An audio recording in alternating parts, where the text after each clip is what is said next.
అరచేతిని పట్టుకునే అదృష్టం అయింది. నీ మాటలు వినకుండా కొనుకైనా రానంటుంది.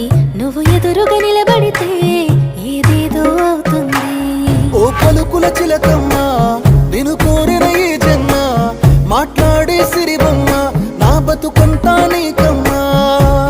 కుదురుగా నేనుండనులే నిన్ను కలిసే వరకు, కాలాన్ని ముందుకు తోయన నా చెలి కొరకు. రాత్రి చీకటిలో ఈ నగరం నిద్రపోతుంది, తన నిదురను దోచేసి